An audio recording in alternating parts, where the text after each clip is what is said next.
ಈ ಲೋಕದಲ್ಲಿ ಅನೇಕ ಜನರು ಸತ್ಯವೇದವನ್ನು ಓದುತ್ತಾರೆ. ಮಕ್ಕಳಿಂದ ಪ್ರಾರಂಭವಾಗಿ ದೊಡ್ಡವರ ತನಕ ಅನೇಕ ಮಂದಿ ಕೂಡ ಸತ್ಯವೇದದಲ್ಲಿ ಇದ್ದಾರೆ. ಅವರಿಂದ ನಾವು ಅನೇಕ ಕಾರ್ಯಗಳನ್ನು ಕಲಿತುಕೊಳ್ಳುತ್ತೇವೆ. ಅವರ ಜೀವನದಿಂದ ವಿಶ್ವಾಸ, ಪ್ರೀತಿ, ತಾಳ್ಮೆ, ದಯೆ, ಯೆಹೋವನಿಗೆ ಭಯಪಡುವ ಭಯ, ಪ್ರಾರ್ಥನೆ, ಸ್ತೋತ್ರಗಳು, ಇತರ ನಂಬಿಕೆಯಾದದನ್ನು ಹೇಳಿಕೊಂಡೇ ಹೋಗಬಹುದು. ಅದೇ ಸಮಯದಲ್ಲಿ ಸತ್ಯವೇದದಲ್ಲಿ ಹೊಗಳಿರುವ ಕೆಲವು ದೇವ ಮನುಷ್ಯರ ಪಾಪಗಳನ್ನು ಮಾಡಿದ್ದಾರೆ. ಅದು ಕೂಡ ಸತ್ಯವೇದದಲ್ಲಿ ಬರೆಯಲ್ಪಟ್ಟಿದೆ. ಇವರು ಎಲ್ಲರೂ ದೇವರಿಗೆ ಇಷ್ಟವಿಲ್ಲದ ಕಾರ್ಯಗಳನ್ನು, ಯೆಹೋವನ ಆಜ್ಞೆಗಳನ್ನು ಮೀರಿ ಮಾಡಿದ ತಪ್ಪುಗಳು ದಂಡನೆ ಅನುಭವಿಸಿದ್ದಾರೆ. ಇವರ ತಪ್ಪುಗಳಿಂದ ನಾವು ಏನನ್ನು ಕಲಿತುಕೊಳ್ಳಬೇಕೆಂದು ನಾವು ತಿಳಿದುಕೊಳ್ಳಲು ಇದೆಲ್ಲ ಸತ್ಯವೇದದಲ್ಲಿ ಬರೆಯಲ್ಪಟ್ಟಿದೆ.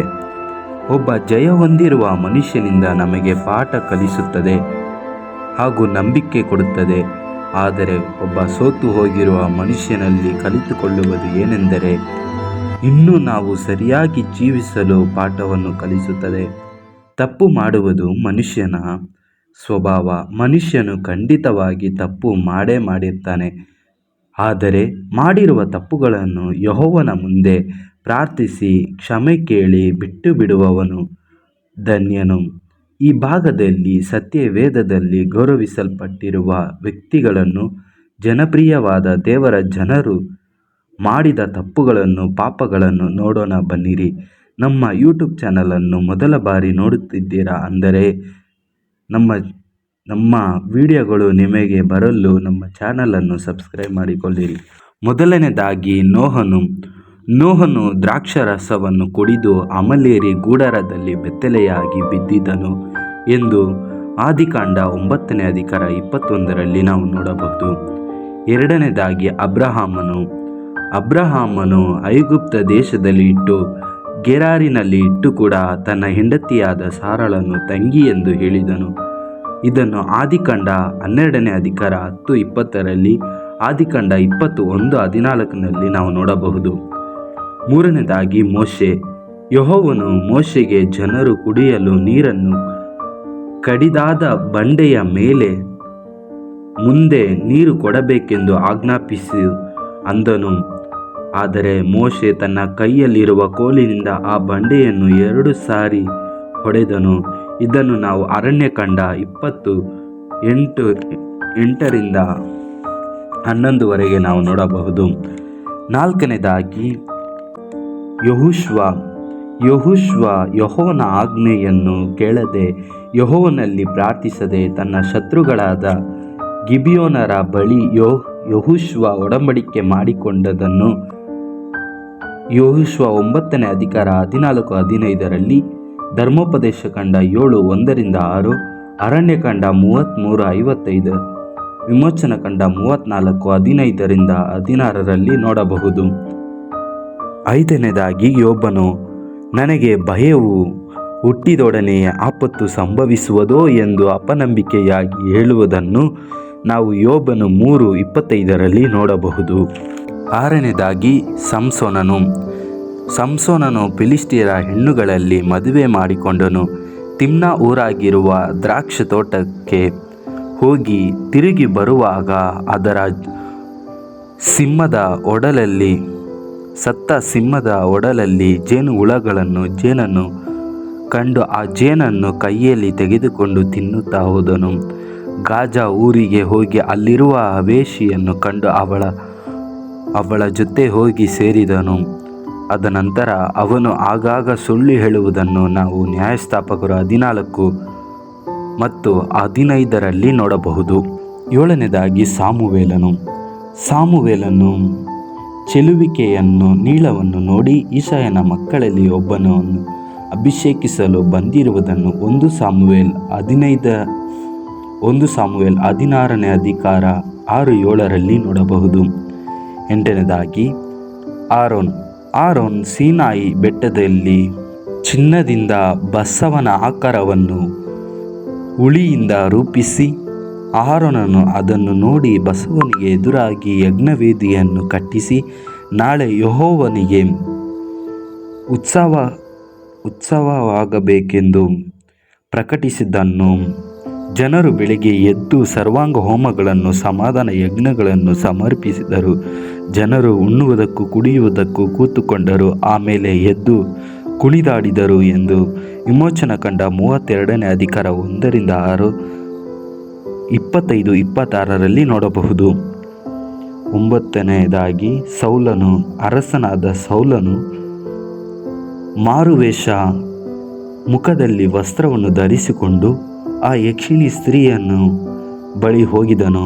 ಇದನ್ನು 1 ಸಾಮುವೇಲ 28:7-8ರಲ್ಲಿ ನೋಡಬಹುದು.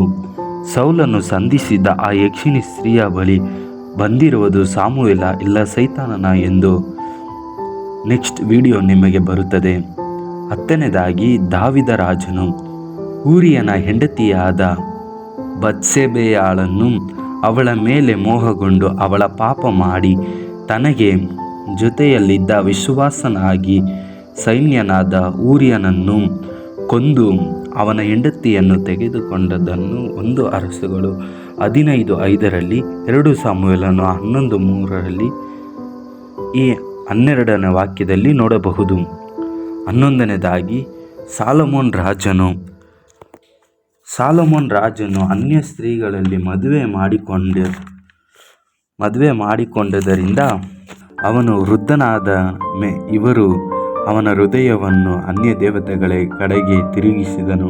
12ನೇದಾಗಿ ಅರಸನಾದ ರೆಹಬ್ಬಾಮ. ಸಾಲೊಮೋನನ ಮಗನಾದ ರೆಹಬ್ಬಾಮ ಯೆಹೋವನ ಕಡೆಗೆ ತನ್ನ ಹೃದಯವನ್ನು ಸಾರದೆ ಅಶುದ್ಧತ್ವವನ್ನು ಮಾಡಿದನು ಎಂದು 2 ಪೂರ್ವಕಾಲ ವೃತ್ತಾಂತ 12ನೇ ಅಧಿಕಾರದಲ್ಲಿ ನೋಡಬಹುದು.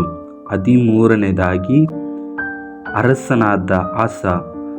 ಯೂದ ಅರಸನಾದ ಆಸನು ದರ್ಶಿಯ ಮೇಲೆ ಕೋಪಗೊಂಡು ಅವನನ್ನು ಸೆರೆಮನೆಯಲ್ಲಿ ಇರಿಸಿದನು. ಇದನ್ನು 2 ಪೂರ್ವಕಾಲ ವೃತ್ತಾಂತ 16:7ನೇ ವಾಕ್ಯದಿಂದ 12ನೇ ವಾಕ್ಯವರೆಗೆ ನಾವು ನೋಡಬಹುದು. 14ನೇದಾಗಿ ಯೆಹೂದ್ಯರ ಅರಸನಾದ ಯೆಹೋಷಾಫಾಟನು ಇಸ್ರಾಯೇಲ್ಯರ ಅರಸನಾದ ಬಹುದರಾಚಾರಿಯೂ ಆದ ಅಹಜ್ಯನೊಡನೆ ಒಡಂಬಡಿಕೆ ಮಾಡಿ ಸ್ನೇಹಿತನಾಗಿದ್ದನು.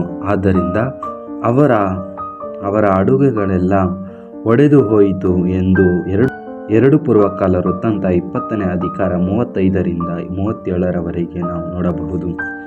15ನೇದಾಗಿ ಅರಸನಾದ ಯೆಹೋವಾಷನು ಯೆಹೋವನ ಆಲಯವನ್ನು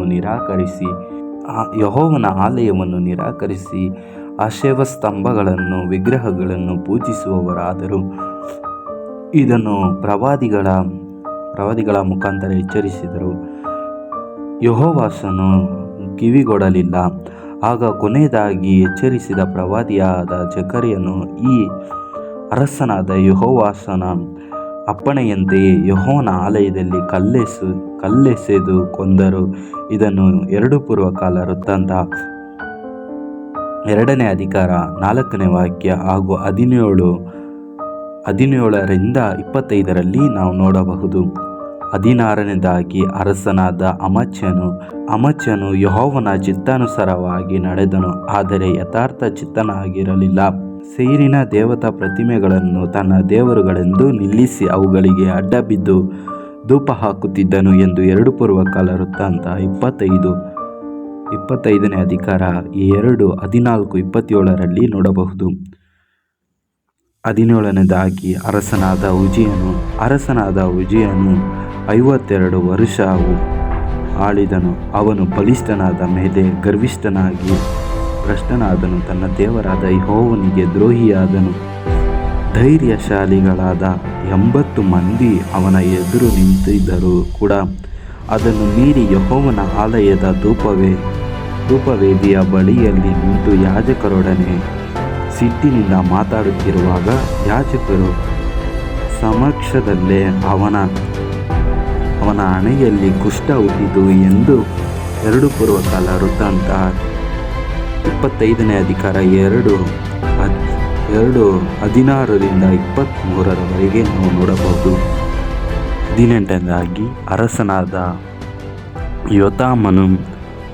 ಇವನು ಯೆಹೋವನ ಆಲಯವನ್ನು ಹೆಬ್ಬಾಗಿಲುಗಳನ್ನು ಕಟ್ಟಿಸಿದವನು. ಇವನು ಆದರೆ ಯೆಹೋವನ ಆಲಯದ ಒಳಗೆ ಪ್ರವೇಶಿಸಲಿಲ್ಲ. 2 ಪೂರ್ವಕಾಲ ವೃತ್ತಾಂತ 27ರ ವಾಕ್ಯದಲ್ಲಿ ನಾವು ನೋಡಬಹುದು. 19ನೇದಾಗಿ ಅರಸನಾದ ಆಹಾಜನು. ಈ ಆಹಾಜ ಕಷ್ಟ ಬಂದಾಗ ಕೂಡ ಯೆಹೋವನಿಗೆ ವಿರೋಧವಾಗಿ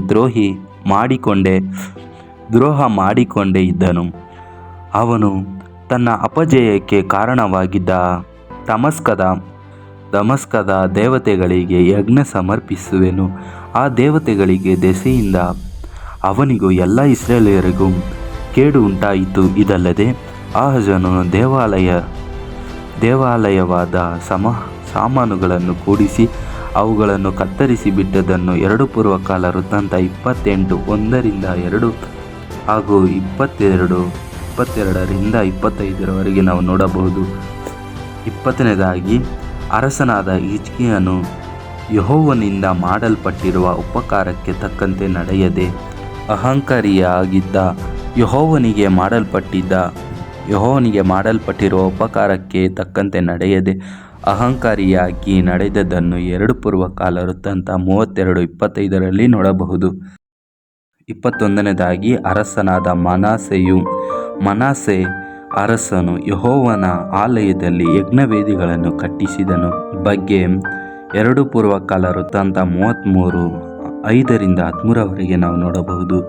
22ನೇದಾಗಿ ಅರಸನಾದ ಚಿದ್ಕೀಯನು ಅವನು ತನ್ನ ದೇವರಾದ ಯೆಹೋವನ ಚಿತ್ತಕ್ಕೆ ವಿರೋಧವಾಗಿ ನಡೆದು ಯೆಹೋವನ ಮಾತುಗಳನ್ನು ತನಗೆ ತಿಳಿಸುತ್ತಿದ್ದ ಪ್ರವಾದಿಯಾದ ಯೆರೆಮೀಯನ ಮುಂದೆ ತನ್ನನ್ನು ತಗ್ಗಿಸಿಕೊಳ್ಳಲಿಲ್ಲ.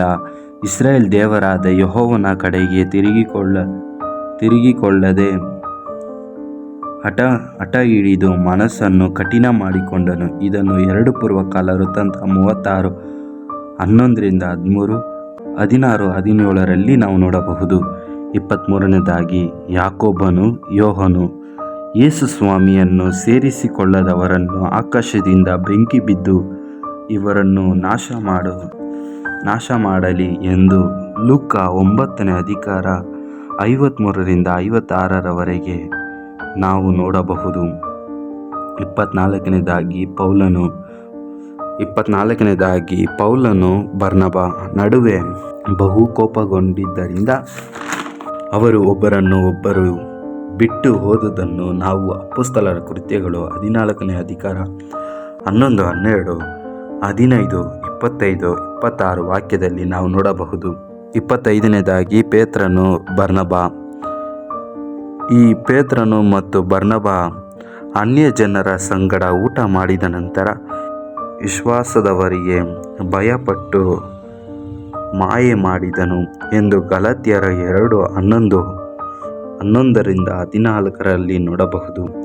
26ನೇದಾಗಿ ಕೊನೆಯದಾಗಿ ಪೇತ್ರನು ಕೋಳಿ 2 ಸಾರಿ ಕೂಗುವ ಮುಂಚೆ ನನ್ನನ್ನು ನೀನು 3 ಸಾರಿ ನಿರಾಕರಿಸುತ್ತೀಯಾ ಎಂದು ಕೆಲಸದ ಸ್ತ್ರೀಯ ಬಳಿ ಯೇಸು ನನಗೆ ಯಾರು ಅಂತಾನೆ ಗೊತ್ತಿಲ್ಲ, ಅವರು ಯಾರು ಅಂತಾನೆ ಗೊತ್ತಿಲ್ಲ ಎಂದು ಶಪಿಸಿ ಅಪ್ಪಣೆ ಮಾಡಿ ಯೇಸುವನ್ನು ನಿರಾಕರಿಸಿದ್ದನ್ನು ಕರ್ತನು ಯೇಸು ಶಿಲುಬೆಯ ಮರಣದ ನಂತರ ಶಿಷ್ಯರನ್ನು ಕರೆದುಕೊಂಡು ತನ್ನ ಕರುವಿಕೆ ಮರೆತು ಬಿಟ್ಟು ಮೀನು ಹಿಡಿಯುವುದಕ್ಕೆ ಕರಕೊಂಡು ಹೋದನು.